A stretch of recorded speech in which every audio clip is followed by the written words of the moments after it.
આજના જમાનામાં લોકો બીજાની ટીકા કરે છે અને બીજામાંથી ખામીઓ જ શોધતા હોય છે કે આનું આ ખરાબ છે, આનું આ ખરાબ છે. પણ આ ખામી શોધતા માણસો માખી જેવા હોય છે.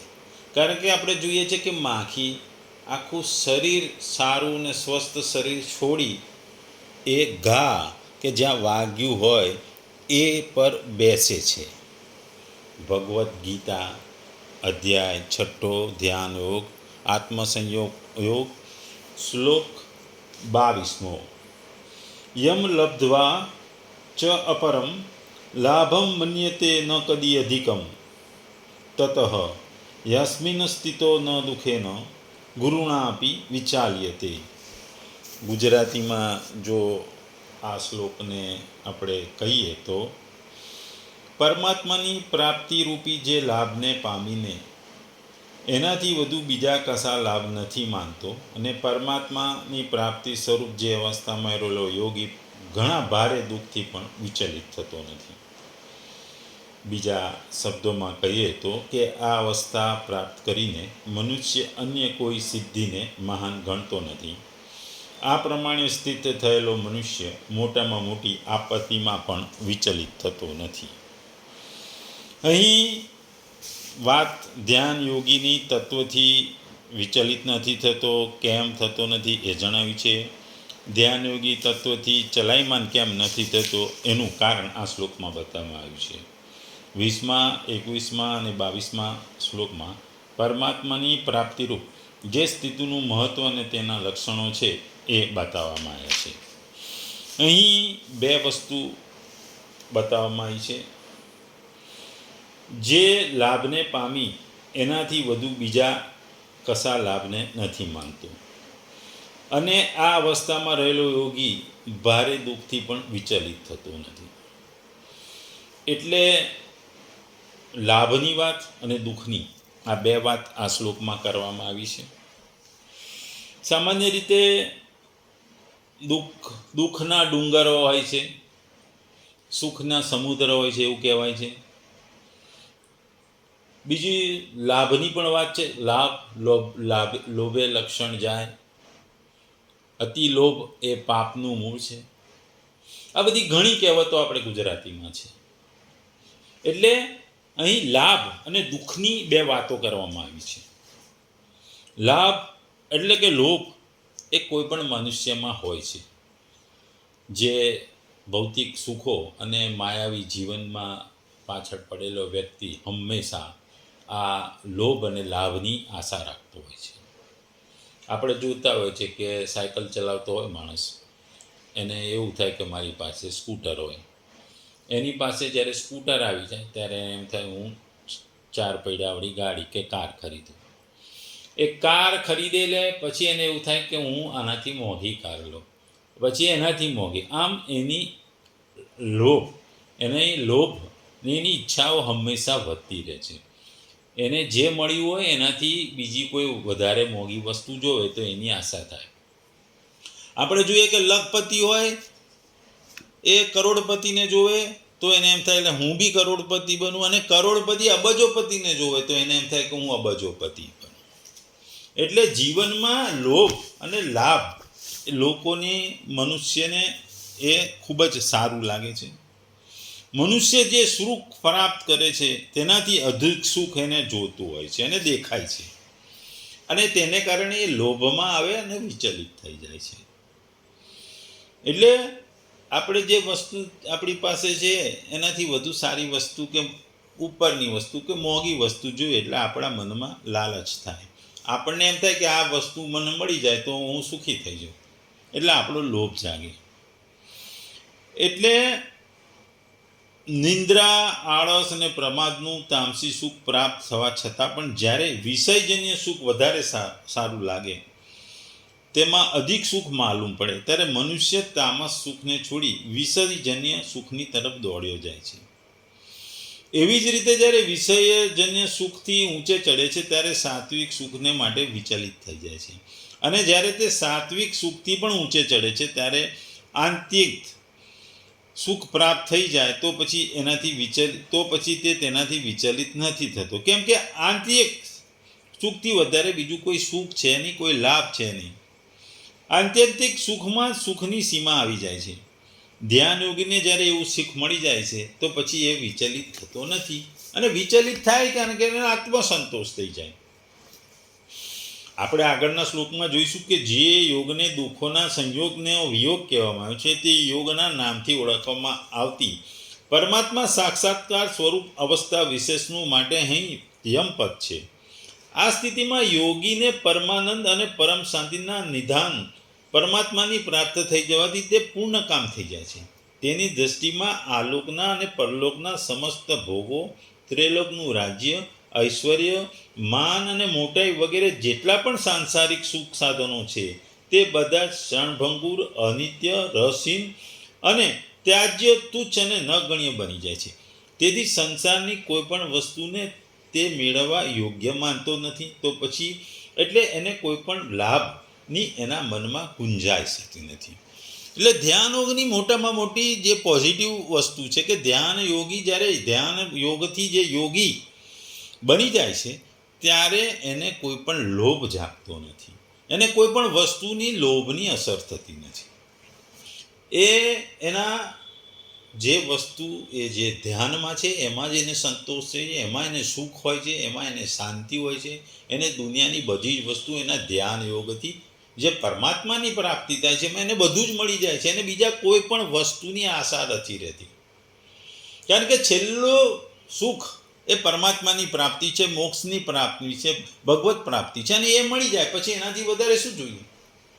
ભૌતિક સુખોની એને જ્યારે એ ભૌતિક સુખો માયાવી જગતથી દૂર જઈ ગયો હોય છે અને એ ધ્યાન યોગમાં ધ્યાન હોય છે અને એ પરિપૂર્ણ કરે છે ત્યારે એને ભગવત પ્રાપ્તિ થઈ જાય છે. પછી એને બીજા કોઈ લોભની કે લાભની આશા જાગતી નથી, એને લોભ જાગતો નથી, એને જે મળે એમાં સંતુષ્ટ છે અને એનું મન વનવે જેવું થઈ જાય છે કે બસ એને શાંતિ મળી ગઈ, કોઈ પણ વસ્તુ અંદર પ્રવેશી ના શકે, એને એના મનમાં સંતોષની લાગણી જાય છે. એટલે આ શ્લોકમાં લોભની વાત ભગવાને અહીં કરી છે.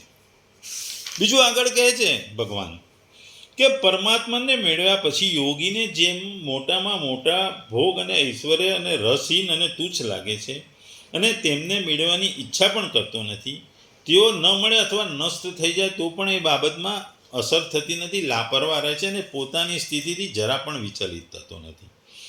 તે જ પ્રમાણે આ યોગી મહાન દુઃખો આવી પડે તો પણ અવિચલિત છે. અહીં દુઃખેની સાથે ગુરુના વિશેષણ પ્રયોજી અને અપિપદ્નનો પ્રયોગ કરી ભગવાને એવો ભાવ કીધો છે કે સાધારણ દુઃખોની તો વાત જ નથી. તેમને તો ધૈર્યવાન અને તિતિક્ષુ મનુષ્ય પણ સહન કરી રહે છે, પરંતુ આવી સ્થિતિને પામેલો યોગી અત્યંત ભયાનક અને અસહનીય દુઃખો પણ આવી પડે તો પણ પોતાની સ્થિતિમાં અટલ અને અચળ રહે છે.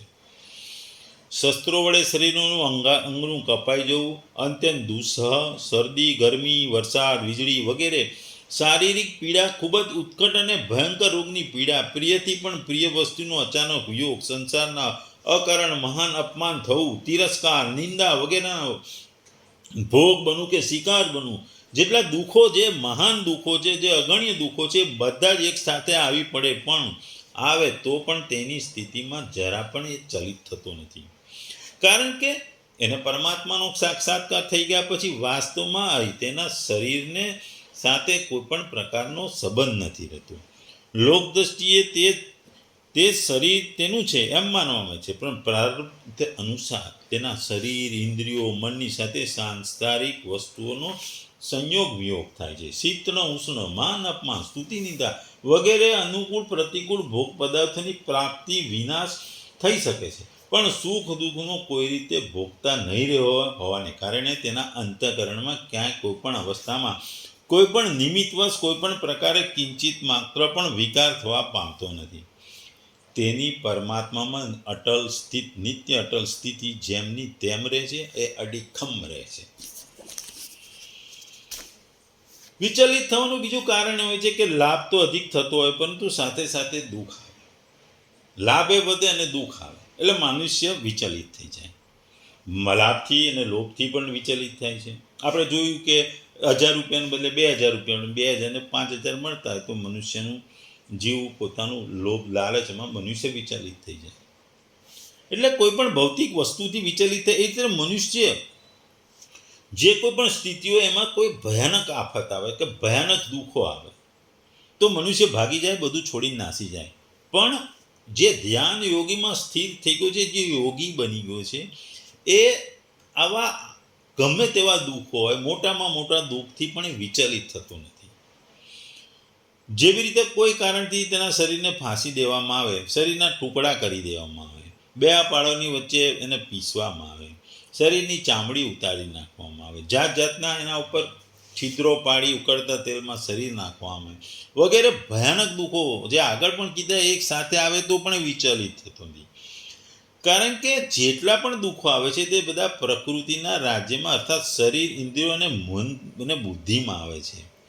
જ્યારે આત્યંતિક સુખ સ્વરૂપ બોધ પ્રકૃતિ અતીત તત્વ છે. પરંતુ જ્યારે પુરુષ પ્રકૃતિ સ્થિત થઈ જાય છે અથવા શરીર સાથે તાદાત્મ્ય કરી લે છે ત્યારે પ્રકૃતિજન્ય અનુકૂળ પ્રતિકૂળ પરિસ્થિતિઓમાં પોતાને સુખી દુઃખી માનવા લાગી જાય છે. જ્યારે પ્રકૃતિ તેનો સંબંધ વિચ્છેદ થઈ કરી પોતાના સ્વરૂપમાં સુખનો અનુભવ કરે છે અને તેમાં સ્થિત થઈ જાય છે, પછી પ્રાકૃતિક દુઃખ તેના સુધી પહોંચતું નથી. એટલે એની ઉપર કવચ બની જાય છે, એને એક કવચવાળું થઈ જાય. એ કવચ એવું છે કોઈ પણ મોટા નાના છોટા ભયાનક દુઃખો એને અસર કરતા નથી. એનું શરીર, એનું મન એવું કવચ બની જાય છે કે એના પર કોઈ પણ જાતના દુઃખોની અસર થતી નથી. એક જેમ બુલેટ પ્રૂફ જાકીટ એવું છે, આમ દુઃખો પ્રૂફનું એક જાકીટ બની જાય છે, કવચ બની જાય છે, અને એ કવચને કારણે એના મન શરીર ઉપર કોઈ પણ જાતના દુઃખોની અસર થતી નથી. અને એ દુઃખોમાં અસર થતી નથી ને વિચલિત પણ નથી થતો, ઊભો થઈને નાસી નથી. જો ધ્યાન યોગમાં હોય તે ધ્યાન યોગમાં જ રહે છે, ઊભો થઈને એ ધ્યાન યોગ વચ્ચેથી છોડી નાસી નથી જતો. કારણ કે એને યોગીની અવસ્થા પ્રાપ્ત કરી દીધી છે. એને સુખો લોભની અસર નથી થતી, દુઃખોની અસર નથી થતી. આ બંને અસરોથી એ દૂર રહે છે. આપણે જોઈએ છે કે પાણીની બોટલો આવે છે કે પાણી અંદરનું પાણી ગરમ ભર્યું હોય તો ગરમ રહે, ઠંડુ ભર્યું હોય તો ઠંડુ રહે. બહારના વાતાવરણની અંદરના રહેલા પાણીની ઉપર અસર નથી થતી. એવી રીતે જ આ યોગીના મન શરીર ઉપર કોઈ પણ જાતની બાહ્ય પદાર્થોની, બાહ્ય વાતાવરણની, બાહ્ય આવરણની કે કોઈ પણ વસ્તુની દુઃખ હોય, સુખ હોય, લોભ હોય, ગેરલાભ હોય, કોઈ પણ એની અસર થતી નથી. એ સ્થિત રહે છે, અચળ રહે છે અને એ વિચલિત નથી થતો. અને એ ધ્યાન યોગમાં યોગી સ્થિર રહે છે. કારણ કે પરમાત્માની પ્રાપ્તિ, ભગવત પ્રાપ્તિ, મોક્ષની પ્રાપ્તિ એ એને તરફ એ આગળ વધતો હોય એટલે એમાં જ એને સુખની અનુભૂતિ થાય છે. અને એના માટે એ સુખથી વધારે બીજું કોઈ સુખ નથી, બીજી કોઈ ઈચ્છા નથી, કોઈ મહેચ્છા નથી. ટૂંકમાં ભગવાન કહે છે કે જેમ લાભ અથવા આત્મા કે અમર આત્માનો સાક્ષાત્કાર, યમ એટલે જેને લાભ અથવા આત્મા કે અમર આત્માનો સાક્ષાત્કાર, યસ્મિન જેમાં મોહ અને શોકથી મુક્ત એવા આનંદમય આત્મામાં આત્મા પરિપૂર્ણ અને સ્વયં પર્યાપ્ત છે. જ્યારે આત્મ સાક્ષાત્કાર થાય છે ત્યારે બધી કામનાઓ પૂર્ણ થાય છે. તેથી જ ભગવાન કહે છે કે આત્મા સાક્ષાત્કાર કરતાં બીજી કોઈ શ્રેષ્ઠ નથી, કોઈ ઊંચી સિદ્ધિ નથી. જો માનવી પોતાને અંતરાત્મામાં સ્થિર કરે તો ભારે શોક અને દુઃખથી પણ એ ચલિત થતો નથી. કારણ કે તે મન વિહીન હોય છે અને પોતાને દુઃખ રહિત બ્રહ્માની સાથે એકરૂપ માને છે. જ્યારે તે પોતાને મન અને શરીર સાથે એકરૂપ માને છે ત્યારે તે દુઃખ અને શોકનો અનુભવ કરે છે. જો મન ન હોય તો કશું દુઃખ હોય નહીં. જ્યારે કોઈ ક્લોરોફોર્મની અસર નીચે હોય ત્યારે એનો હાથ કાપી નાખે તો પણ એ દર્દ થતું નથી. કારણ કે તેના મનને શરીરના સંપર્કમાં નથી હોતું. ટૂંકમાં ભગવાન કહે છે જેમાં લાભનો તો અંત નથી અને દુઃખનો પણ લેશ પણ નથી. એવું દુર્લભ પદ દરેક મનુષ્યને પ્રાપ્ત થઈ શકે, પરંતુ તે ભોગ અને સંગ્રહ સાથે તાદાત્મ્ય કરીને અનંત કરી લે છે, જેનો અંત નથી. આ શ્લોક બધા સાધનોની કસોટી છે. કર્મયોગ, જ્ઞાનયોગ, ધ્યાનયોગ, ભક્તિયોગ, કોઈ પણ સાધનમાં આ કસોટીએ પોતાને તપાસવો જોઈએ. પોતાની સ્થિતિ સમજવા માટે આ શ્લોકને સાધકને માટે બહુ જ ઉપયોગી છે. જીવ માત્રનું ધ્યેય છે.